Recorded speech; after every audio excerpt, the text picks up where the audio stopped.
Ipuji jana ipasangap hanami doham Tuhan, halani idop pakon holongmu huban nami, das bani sadarion. Sonari sihol manjalo hatamu hanami, pargogoi hamma hanami napadaskon hatamu, ase gabe pasu-pasu bani kuriamu. Ibagas gorani anakmu Tuhan Yesus Kristus Tuhan nami. Amin. Shalom Bapak Inang. Shalom. Biar nats firman Tuhan bata bani sadarion aima ibuat humbani Markus 10 onom ayat sada dasumbani ayat 8. Janah ibasahon kita secara responsoria. Dengan perikop tanoman nalumei. Ase dop salpo ari sabat ai, iboli si Maria Magdalena pakon si Maria inangni si Jakobus, apa si Salom maminak namisbo, laho maminaki Yesus. Jadi kita sabot bani ayat perlu hidup sakai, lawan si Nini sedia ma sama sidea. Isema manggulang batu ai bata hubabah ni tanoman ai. Anjala sasana makawa sidea, dia sedia manadu manggulang batu ai, kurang manggu batu ai. Imasuki sidea ma tanoman ai. Jadi iidah sidea ma sadagarama, marpakean nalopak, hundul hapit siamun. Gabe mabiar tumang masidea. Tapi ingat masidea, ulang siang mabiar, dibiarkan siang lebih Islam Nazaret. Lalu bila siang mengenai, doma buoya, seingkun beia, tombol nasiam beia dan lawan yang Tapi laho manasiam, patugah nasiama bani susianni, apa bani si Petrus. Lobean nido nasiam hu Galilea, songon adop hinatahon ni hinan bani nasiam. Sia peruan mamut manamai, dipikir ada pasongko, ala dunia sia sekipatu pasudia kaya, ulang isi. Bapak Inang yang dikasihi oleh Tuhan Yesus Kristus, prekop kita adalah kebangkitan Yesus. Kebangkitan Yesus adalah sama dengan kita memperingati hari Paskah. Peristiwa kebangkitan Tuhan Yesus adalah sebuah peristiwa fakta sejarah, karya nyata Tuhan Yesus yang dicatat di dalam Injil atau firman Tuhan. Tentu kita sebagai manusia secara logika pasti berpikiran tidak mungkin seorang yang sudah meninggal bangkit kembali. Masih boy puho nadok mate. Secara logika ini tidak masuk akal. Karena kita tahu dalam kehidupan kita ada proses kehidupan yang dialami oleh manusia. Yang pertama adalah proses awal kehidupan, yaitu kelahiran. Manusia lahir, khususnya bagi kita keluarga dan orang tua, jika ada anggota keluarga yang lahir, pasti kita senang hati, sukacita, bahkan tahun-tahun berikutnya kita memperingati hari kelahiran. Demikian juga proses kehidupan akhir atau kematian. Kita sering memperingati hari kematian orang yang kita kasihi atau orang yang kita sayangi. Tetapi kita tidak pernah dalam kehidupan secara manusiawi mengalami atau memperingati hari kebangkitan. Karena hari kebangkitan adalah milik Tuhan Yesus. Hanya Tuhanlah yang mengalami peristiwa kebangkitan. Peristiwa kebangkitan Yesus menjadi salah satu bukti pasal sonaha kuasa ni nebata pakon hidup ni uhur ni nebata bani dunia on. Bani ayat naparlobe, ayat yang pertama dikatakan di Markus 16 ayat 1, setelah lewat hari Sabat, Maria Magdalena dan Maria ibu Yakobus serta Salome membeli rempah-rempah, pergi ke kubur dan meminyaki Yesus. Dari ayat ini terlihat perkataan setelah lewat hari Sabat.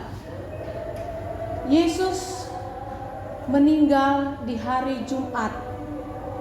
Kebiasaan atau tradisi orang Yahudi, mereka akan memberi atau meminyaki orang-orang yang dikasihinya atau keluarganya yang telah meninggal dengan tujuan supaya orang yang dikasihinya itu awet dan mereka boleh melihat dan berziarah selalu kepada orang yang dikasihinya itu.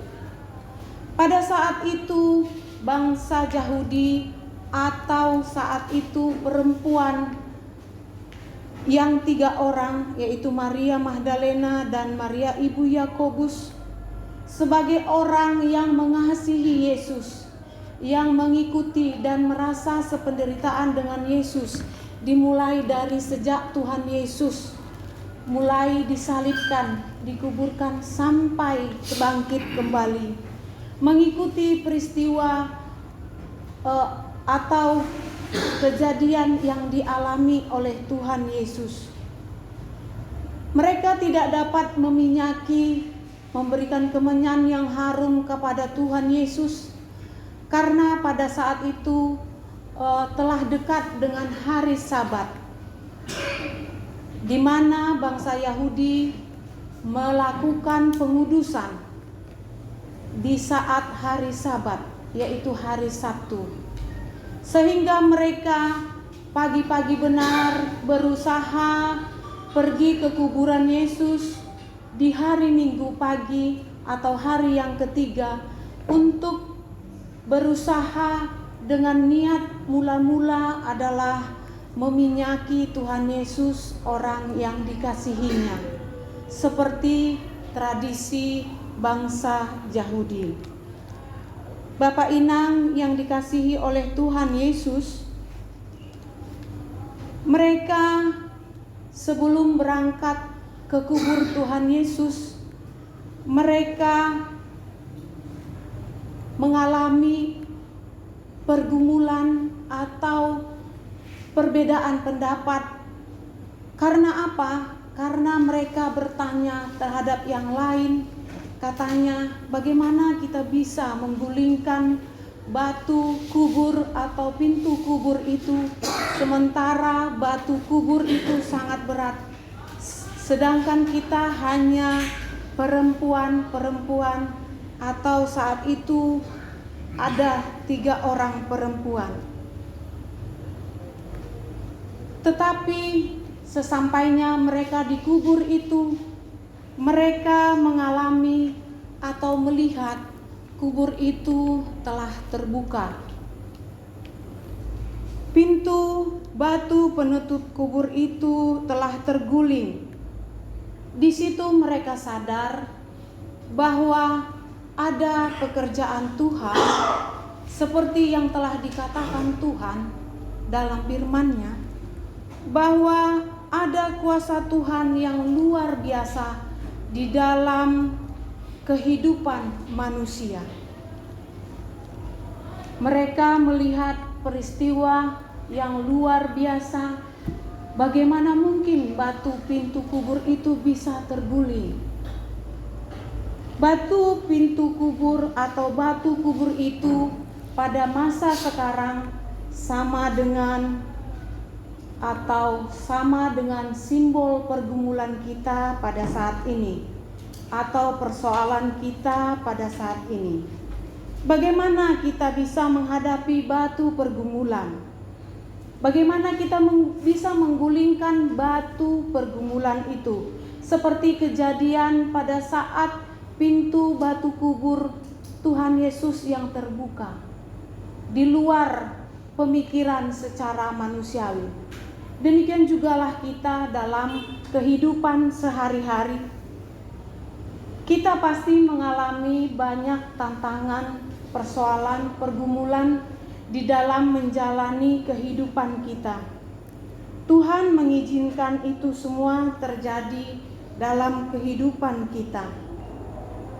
Untuk itu kita tidak boleh menyerah, bersungut-sungut, berputus asa.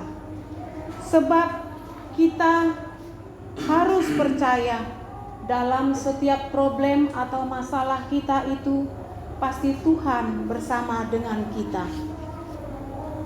Demikian jugalah dibukakan mata oleh Tuhan bagi wanita yang pergi ke kubur Tuhan.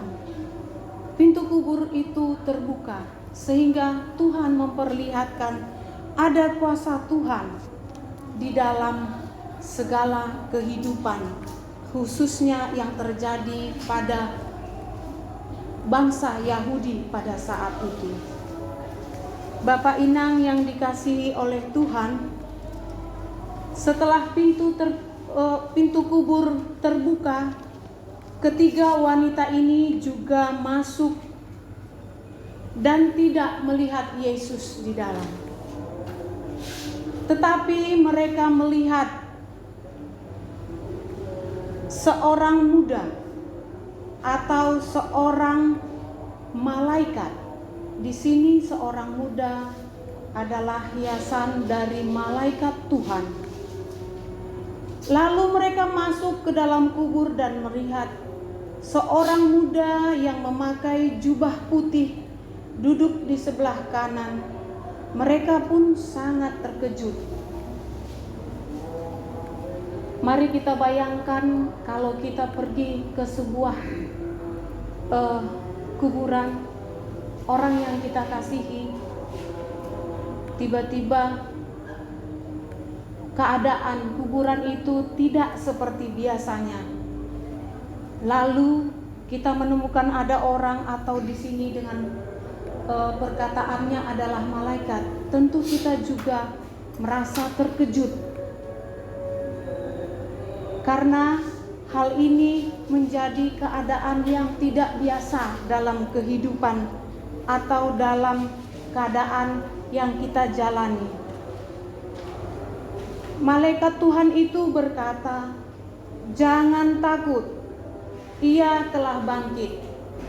Perkataan "jangan takut" ini juga dialami pernah oleh Maria, ibu Yesus, saat mengandung Tuhan Yesus. "Jangan takut Maria, sebab anak yang kau kandung adalah anak dari Roh Kudus." Perkataan itu juga pernah diterima atau dialami oleh Maria, ibu Yesus. Dalam perikop ini juga dikatakan jangan takut, karena Tuhan Yesus, orang Nazaret itu telah bangkit. Ia tidak ada lagi di sini. Itulah yang dikatakan oleh malaikat atau seorang muda yang ada di kubur Tuhan Yesus. Malaikat itu pun menyuruh mereka pergi dan menyampaikan kabar ini kepada Petrus dan murid-muridnya ke Galilea.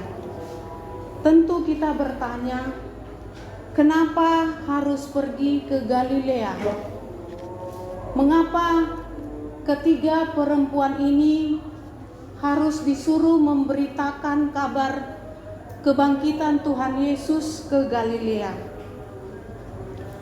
Ada 3 alasan mengapa Tuhan menyebutkan dalam firman-Nya supaya ketiga perempuan ini mengabarkan ke Galilea. Yang pertama, Tuhan punya kerinduan agar mereka melihat Yesus di Galilea. Yang kedua, Galilea adalah tempat pelayanan Yesus bersama dengan murid-muridnya. Yang ketiga, agar kita tahu bahwa Dia atau Tuhan Yesus itu hidup. Itulah alasan mengapa firman Tuhan mengatakan bahwa mereka harus mengabarkan ke Galilea. Lalu Bapak Inang yang dikasihi oleh Tuhan Yesus, di manakah Galilea itu pada saat ini bagi kita? Mereka mencari Tuhan Yesus dan Tuhan menyuruh mereka ke Galilea. Jika itu terjadi pada saat ini bagi kita, di manakah Galilea itu bagi kita sekarang? Bapak Inang yang dikasihi oleh Tuhan Yesus, Galilea itu ada di hati kita. Tuhan itu ada di hati kita. Tuhan itu ada di rumah kita masing-masing. Yesus itu ada di rumah kita masing-masing. Yesus itu ada di tempat peribadatan kita atau gereja. Yesus itu ada melalui persekutuan-persekutuan doa kita atau kegiatan seperti saat ini, pertonggoan kita baik di sektor-sektor. Kita dapat melihat Yesus melalui hati kita, melalui rumah kita, melalui gereja kita. Disitulah kita bisa mengalami bahwa Yesus tetap berada bersama dengan kita. Kita tidak usah khawatir dan tidak usah cemas, karena dimanapun kita berada, Yesus ada beserta kita. Lalu pertanyaan berikutnya, mengapa kepada Petrus? Mengapa mereka disuruh mengabarkan kepada Petrus? Ini menunjukkan ada teguran kepada murid-murid Tuhan. Petruslah yang menampilkan karakter murid Tuhan. Karena Petruslah yang menyangkal Yesus 3 kali. Boleh kita baca melalui kitab Markus 14 ayat 28 sampai dengan ayat 31. Baik Bapak Inang, kita beresponsoria kembali. Lalu Yesus berkata kepada mereka, "Kamu semua akan tergoncang imanmu, sebab ada tertulis, aku akan memukul gembala dan domba-domba itu akan tercerai-berai."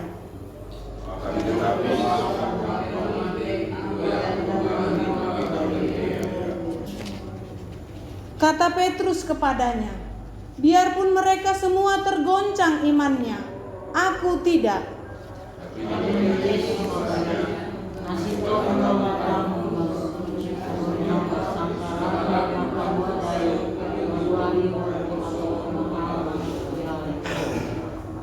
Tetapi dengan melihat lebih bersungguh-sungguh, Petrus berkata, "Sekalipun aku harus mati bersama-sama engkau, aku tak akan menyangkal engkau." Semua yang lain pun berkata demikian juga. Itulah Bapak Inang penyangkalan diri dari Petrus terhadap Tuhan Yesus.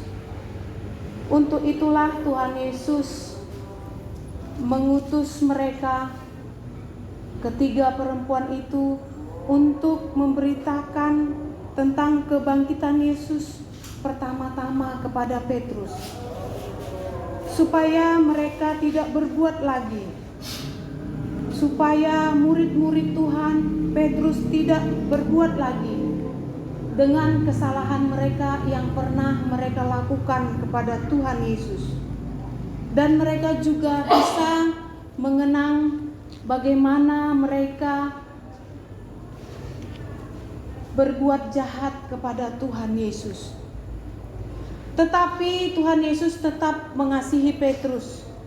Janji Tuhan digenapi kepada Petrus di Galilea karena Tuhan sangat mengasihi dia. Kita pun demikian. Seringkali kita jauh dari Tuhan. Kita melanggar firman Tuhan. Kita berbuat yang tidak disenangi oleh orang lain. Kita membuat kebencian atau kebohongan, tidak memberitakan hal yang benar dalam kehidupan kita sehari-hari. Kita pun pasti pernah gagal melakukan firman dalam kehidupan kita. Tetapi percayalah, Yesus sudah mendahului kita di Galilea. Yesus sudah mendahului kita untuk mengampuni semua kesalahan kita. Dosa kita telah ditebus melalui kematian Tuhan Yesus di kayu salib. Tuhan telah menyelamatkan dosa-dosa manusia. Demikian juga kita dalam kehidupan sehari-hari, hendaklah kita selalu mengandalkan Tuhan dalam segala kehidupan kita, apapun aktivitas kita. Mari kita merespon berita kebangkitan Tuhan seperti ketiga wanita yang mengasihi Tuhan Yesus, seperti Petrus dan murid-muridnya yang memberitakan tentang kebangkitan Yesus. Melalui firman ini kita diajak agar kita percaya bahwa kebangkitan akan meneguhkan iman kita. Kebangkitan Tuhan Yesus atau peristiwa Paskah kita jadikan sebagai dasar iman kita, dasar iman Kristen. Seperti yang tertulis pada Yohanes 20 ayat 29b. Berbahagialah mereka yang tidak melihat namun percaya. Berbahagialah kita Bapak Inang yang tidak melihat tetapi kita percaya kepada Tuhan melalui iman percaya kita. Paskah adalah peristiwa kebangkitan Yesus. Marilah kita kabarkan dan beritakan kepada orang-orang yang belum mengenal Yesus bahwa kita sudah diselamatkan oleh Tuhan, agar semakin banyak yang mengenal dan percaya kepada Tuhan Yesus. Marilah kita melalui kebangkitan Yesus bersukacita karena kita telah diselamatkan. Jika kita sudah diselamatkan, maka kita pun harus melakukan firman Tuhan dalam kehidupan kita. Tetap berpegang teguh pada firman Tuhan. Kita harus mengatakan, Yesus bangkit, firman Tuhan, yes, yes, yes. Selamat Paskah, Bapak Inang, Hita Haganupan. Tuhan Yesus memberkati. Amin.